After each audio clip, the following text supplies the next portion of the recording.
प्रश्नकर्ता हैं, उन्होंने प्रश्न पूछा है कि शादी को 2 साल हुए हैं, झगड़े अब बहुत होते हैं, बात तलाक तक पहुंच गई है, बहुत परेशान हूं, क्या करूं?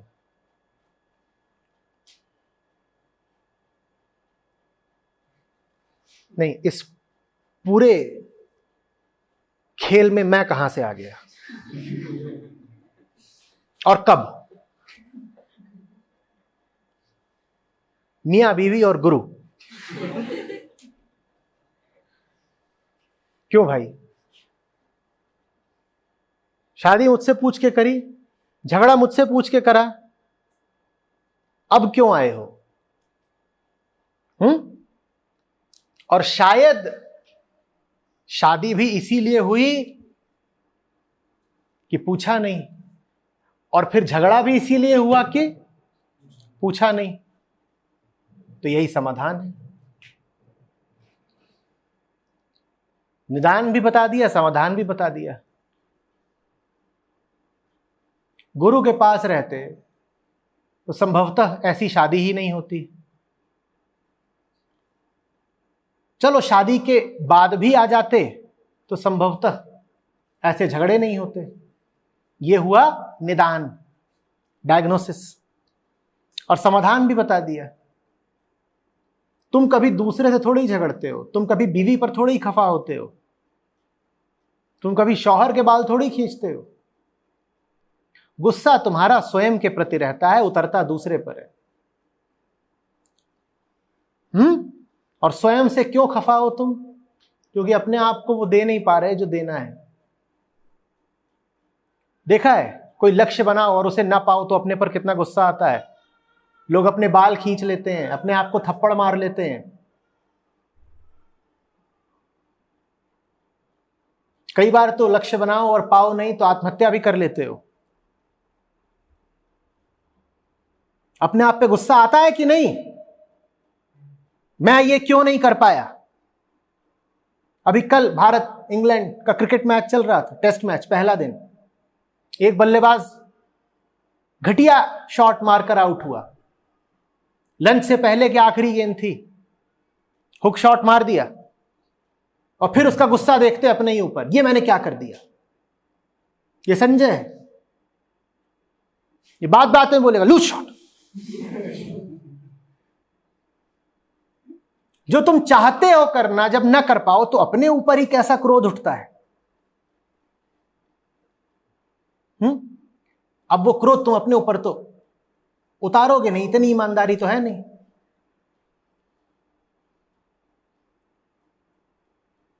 तो बाहर बीवी मैच देख रही होती, रैकेट उसको मार दिया।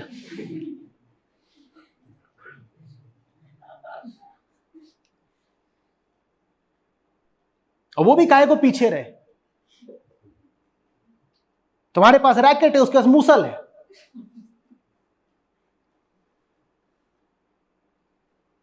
गुरु के पास रहते हो तो तुम्हारा तुमसे परिचय करा दिया जाता है। तुम्हारी अपने प्रति क्रोधाग्नि शांत होती है, तुम जगत के प्रति शीतल हो जाते हो। जरूरत नहीं रह जाती तोड़फोड़ करने की।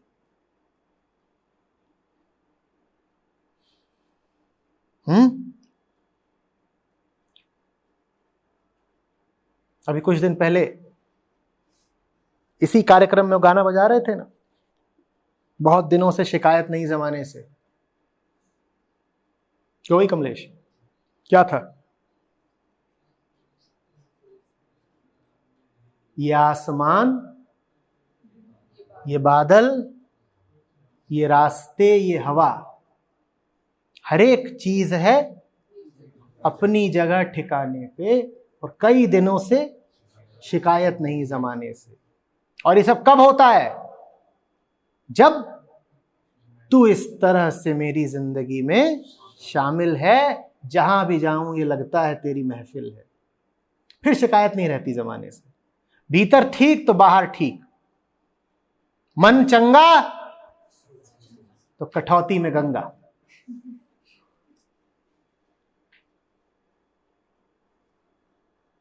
मन चंगा तो वहीं जाकर होता है। फिर नहीं लड़ोगे एक दूसरे से,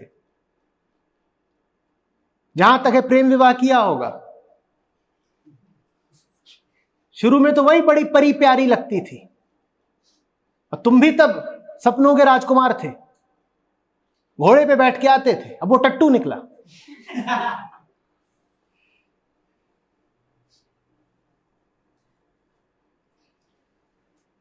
परी पिशाची हो गई।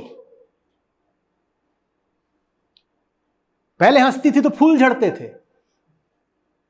अब हंसती है तो लगता है कि दांत दिखा रही, खून पिएगी।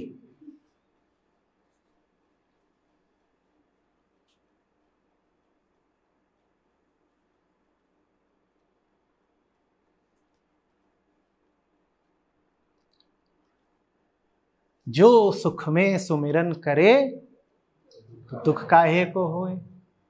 पर तब तो झाड़ के पीछे छुपे थे, वहां चल रही थी गुटरगू कि कहीं गुरुदेव न देख लें।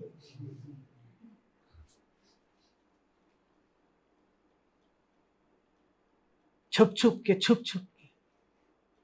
चोरी से चोरी बंटी की बबली हुई।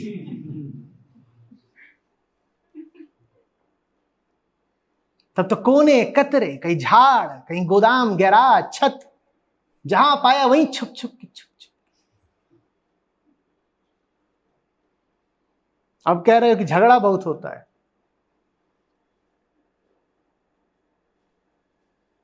इसीलिए पुराने लोगों ने परंपरा बनाई थी, किसी से दोस्ती हो तो पहले उसे बड़ों से मिलवा दो, और पालन भी होता था इसका।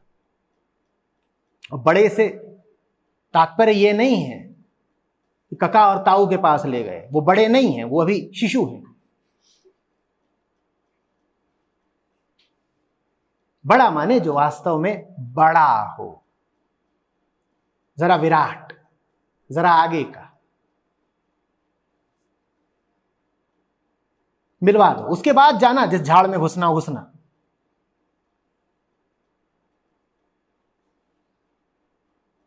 पर तुम तो गाते हो चोरी में ही है मजा। जब तक चोरी से नहीं किया तब तक मजा कहां आया। वो देखो संजय को, हंसी देखो। सुना रे पूरा गाना? सुना? अरे सुना, तेरे ही देश का।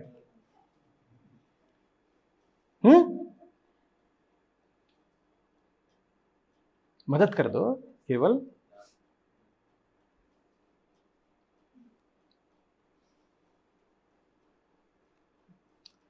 चोरी में जो रस है वो सलीके में कहां।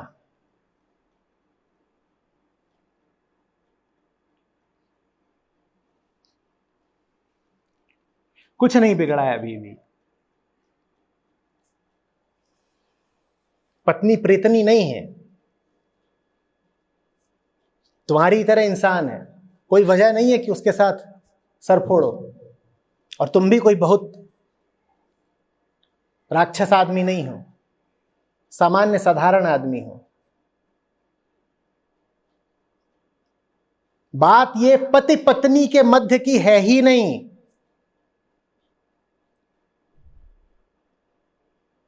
बात इसकी है कि दोनों की ही जिंदगी से सत्य नदारद है। उसको अपने जीवन में ले आओ, तुम दोनों की भी आपस में बनने लगेगी।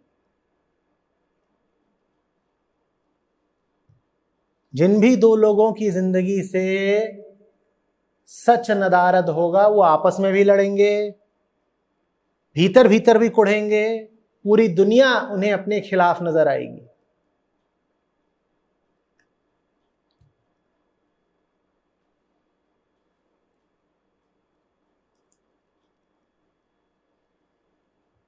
इस तीसरे का होना बहुत जरूरी है किसी भी रिश्ते में। जो भी रिश्ता दो का होता है उसमें ये बम पटाखे फटते ही रहते हैं।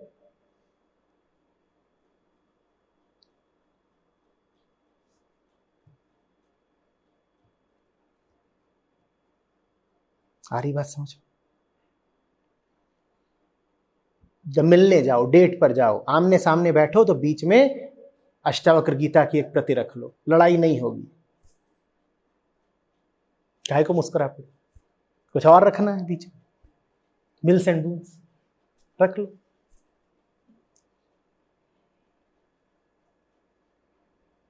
उसी को उठा के फोड़ देना सर, हार्ड कॉपी लेके जाना, बिल्कुल हार्ड बाउंड।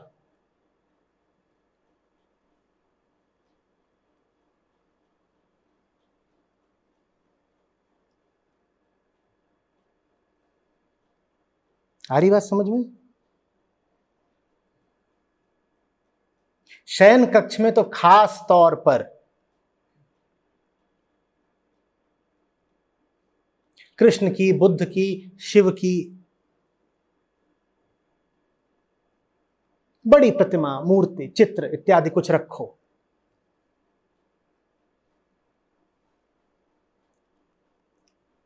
जहां जहां तुम्हें पता हो कि तुम्हारा राक्षस जगेगा, तुम्हारी अतृप्तियां, तुम्हारी वासनाएं, तुम्हारा अंधेरा हावी होगा, वहां उसको मौजूद रखो, जिसका इशारा ही प्रकाश ले आ देता है।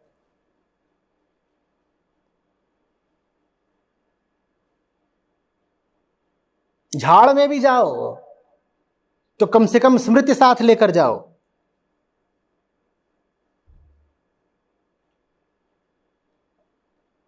फिर नहीं लड़ोगे आपस में।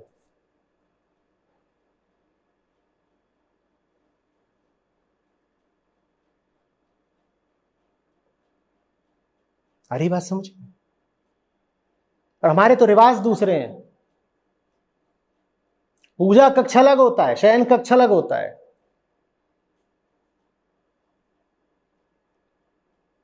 जब सारे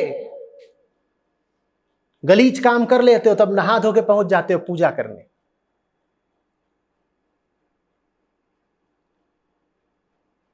जैसे कि उन्होंने देखा ही ना हो। महादेव ना हुए, तुम्हारे चचिया ससुर हो गए कि जब तुम बिस्तर रौंद रहे थे तो भांग का गोला लेके बेहोश पड़े थे, उन्हें तो पता ही नहीं चला।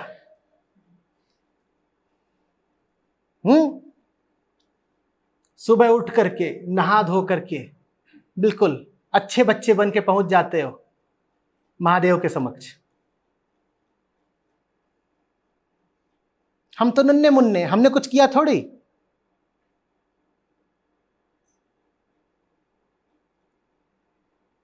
महादेव को घर के हर कमरे में रखो, रसोई में भी रखो, खाना बेहतर पकेगा।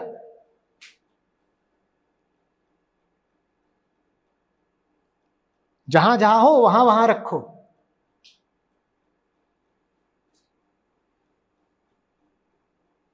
शयन कक्ष में शिव शक्ति का चित्र अगर मौजूद है तो तुम पर पागलपन जरा कम चढ़ेगा।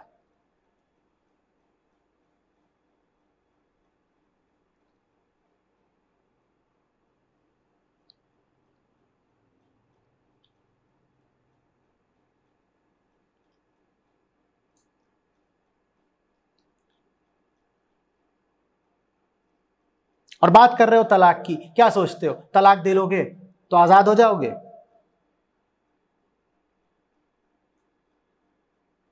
इस दीवार पे सर नहीं फोड़ोगे तो उस दीवार पे फोड़ोगे। सर तो तुम्हें फोड़ना ही है।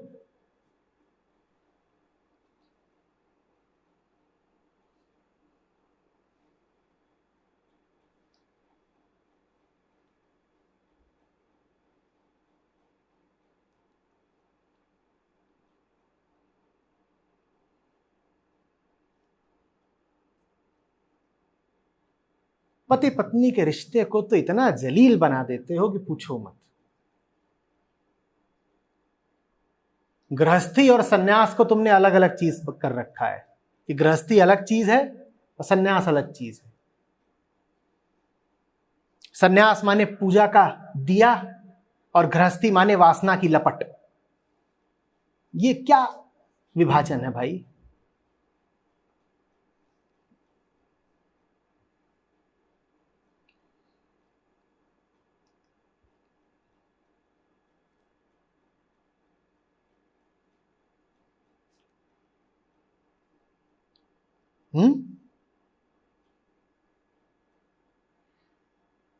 संयम हो, प्रेम हो, तो तुम्हारे घर बेहतर नहीं चलेंगे क्या?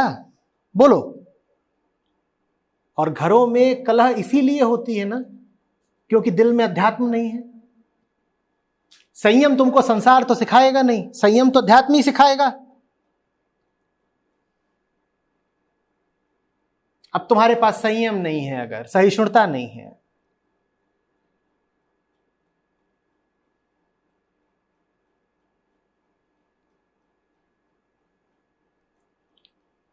सच्चाई नहीं जानते, प्रेम नहीं जानते, निष्पक्षता नहीं जानते, तो बीवी से भी लड़ोगे, बच्चों से भी लड़ोगे, माँ बाप से लड़ोगे, चाचा का सर फोड़ दोगे।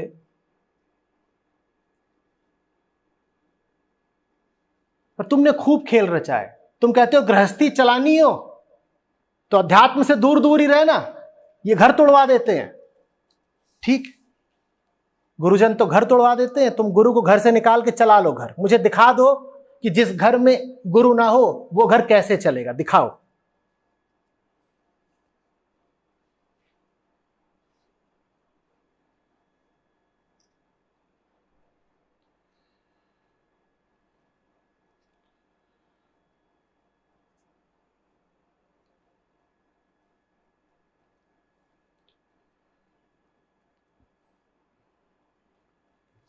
कबीर साहब कह गए हैं, मात पिता सुत बांधवा ये तो घर घर होए। आगे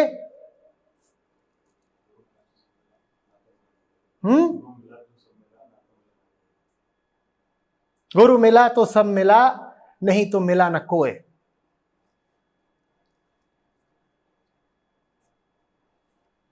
तुमने घर का मतलब यही समझ रखा है, मात पिता सुत बांधवा, इनसे नहीं घर बन जाता।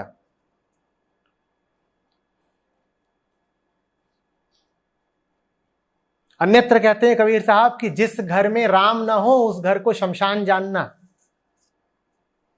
तुम सोचते हो नहीं घर का मतलब होता है फर्नीचर। सुनते हो जी, सेल लगी, फर्नीचर ले आओ बहुत सारा और ट्यूबलाइट लगवा लो और पुताई करवा लो और नई चादर बिछा दो तो घर हो गया। इससे घर होता है?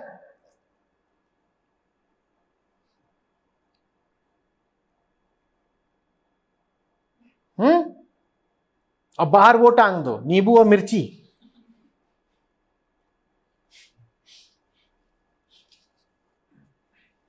अपने दोस्त के मुंह के नीचे।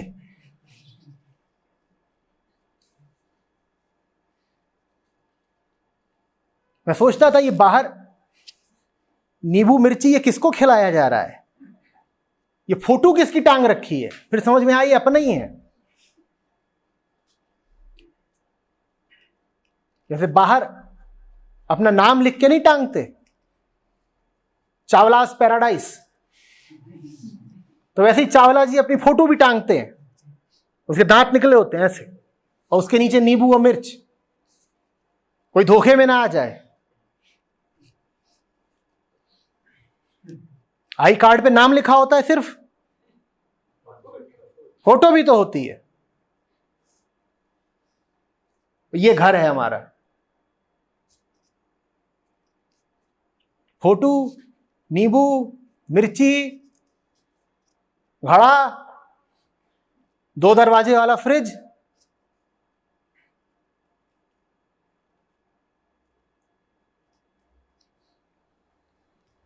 रस्सियां, उन पे चड्डियां सूख रही हैं। अब ये तो घर है, इसमें लड़ोगे नहीं तो क्या करोगे?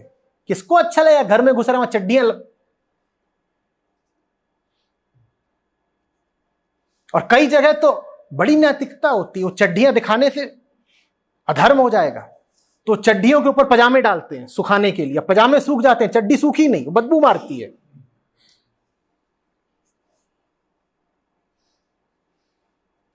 लोगों के घरों में जाना और कपड़े सूख रहे हो तो ध्यान से उतारना। तुम सोचोगे तुम कमीज उतार रहे हो, कमीज उतारोगे वो ब्रा गिर पड़ी कंधे पे।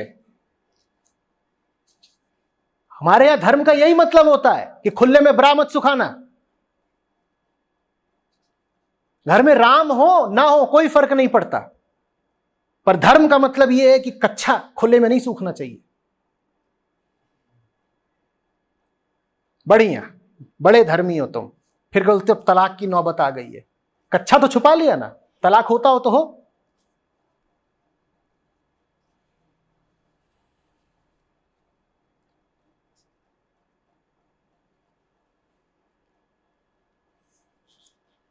काहे क्या हुआ, करवा चौथ तो रखा ही होगा, वो तो प्रेम का व्रत होता है ना। अब तलाक क्यों हो रहा है, करवा चौथ तो रखा था, और गाने भी बहुत हैं। काजोल करवा चौथ का चांद देख रही है, पीछे से शाहरुख खान जाता है, कहता है प्रिय तूने नहीं खाया तो मैं भी प्यासा हूं। आहा, तुम्हें लगा ऐसे ही चल जाएगी गाड़ी, जैसे पिक्चर चल गई थी।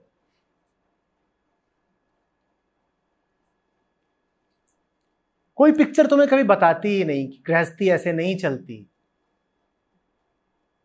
ये तो तुम्हें किसी ने बताया ही नहीं, ये तुम्हें बहुत बाद में पता चलता है, जब तक हानि हो चुकी होती है। तुम्हें लगता है ऐसा ही होगा, बिल्कुल। हमने घर छोड़ा है, आमिर खान माधुरी दीक्षित गा रहे हैं, दूर कहीं जाएंगे नई दुनिया बसाएंगे। अब बस गई नई दुनिया, दोनों को एक दूसरे से बहुत प्यार है ना, भली बात। उस गाने में महादेव का नाम तो कहीं था नहीं, तुम्हें लगा महादेव की जरूरत भी नहीं है। घर बसाने के लिए दो ही जने तो चाहिए, एक नर एक मादा, बस गया घर। अब चोंच मार रहे एक दूसरे, नर मादा।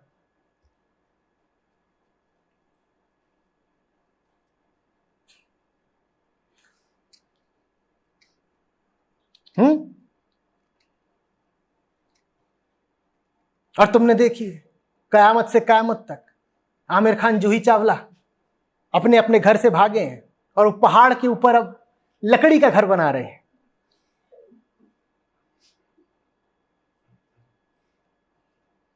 संजय कितने दर्जन बार देखिए।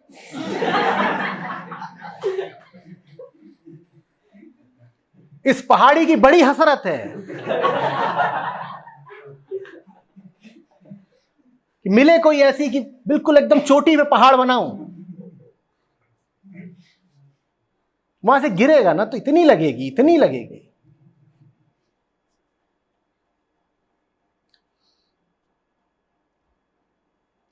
और पिक्चर दिखाती है कि वो शाम को दिन भर की मेहनत के बाद थोड़ा सा आटा और थोड़ा सा चावल और नमक और हल्दी लाया है, और ये बना रही है, और तुमको लगा बस ऐसे ही तो होता है। अब कह रहे हो तलाक होने जा रहा है, पिक्चर नहीं दिखाया ही नहीं था कि दोनों का तलाक भी होता है। पिक्चर तो वहीं पे खत्म हो गई थी, जा सिमरन जी ले अपनी दुनिया जिंदगी। उसके बाद क्या हुआ वो तो बताया ही नहीं। ट्रेन छूट तो गई, आगे क्या हुआ उसका, एक्सीडेंट हुआ था आगे, वो काट दिया एडिटर ने। जिस ट्रेन में उसको लेके भगा था वो ट्रेन आगे जाके दुर्घटनाग्रस्त हुई थी। पर यह बात तुम्हें पिक्चर वाले ने दिखाई नहीं, और तुमने पूछी नहीं कि इस ट्रेन का आगे क्या हुआ, क्यों हुई थी दुर्घटना। क्योंकि उस ट्रेन में सिर्फ दो थे।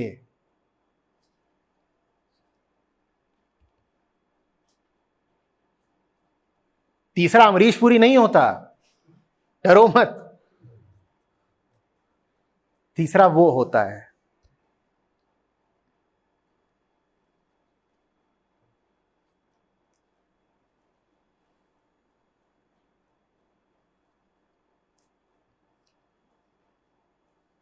इस देश की 3/4 आबादी ऐसी ही पिक्चरों से निकली है। 3/4 कम बोल रहा हूं, बहुत कम बोल रहा हूं। सब के सब ऐसे ही पैदा होते हैं, जाते हैं, यही सब कहानियां, और फिर लगता है हमारा भी ऐसे ही हो जाएगा। अब हम सब में पैदाइशी दोष हैं तो ताज्जुब क्या।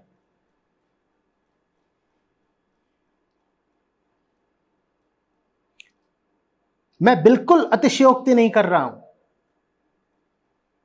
तुम पूछो अपने आप से, प्रेम के बारे में तुम्हारी जो धारणा है वो तुम्हें मिली कहां से? तुम हैरान हो जाओगे।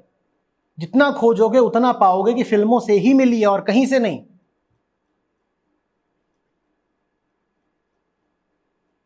फिल्मों से आगे बढ़ोगे तो टेलीविजन धारावाहिकों से मिल गई होगी और कहीं से नहीं।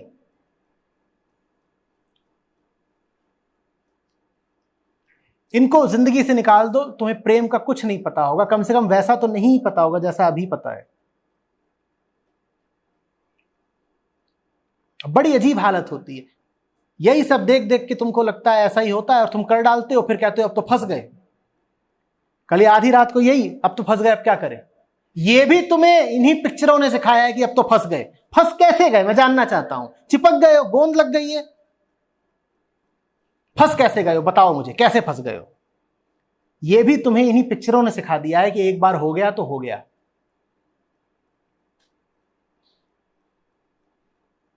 हम एक बार पैदा होते हैं, एक बार मरते हैं, और खुदाया एक ही बार हमें प्यार होता है। क्या रट लिया है भृगु।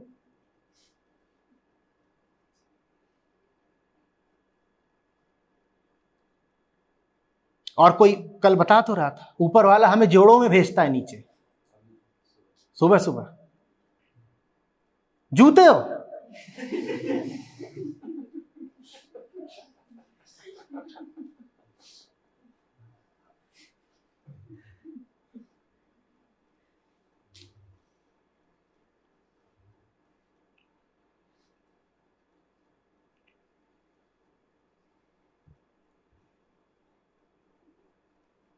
अभी है।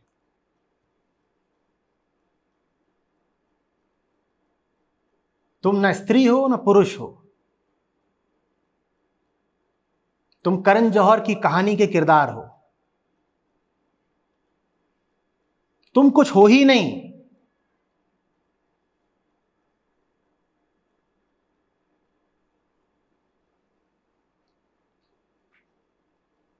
जो तुम्हें जो बनाना चाहता है बन जाते हो।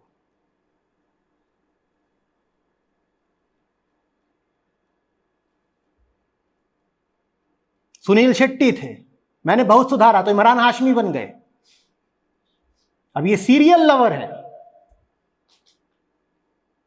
पहले समर्पित थे एक को, जैसे सुनील शेट्टी होता था, मैंने प्यार कर लिया, अब तो प्यार हो गया, इश्क।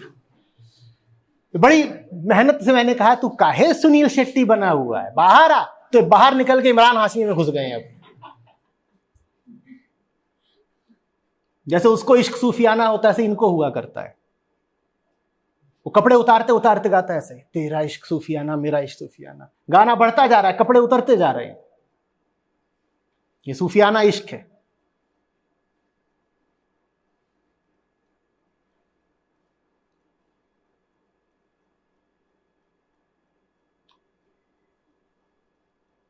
रहोगे तुम पर्दे पर ही, बाहर नहीं आओगे, है ना।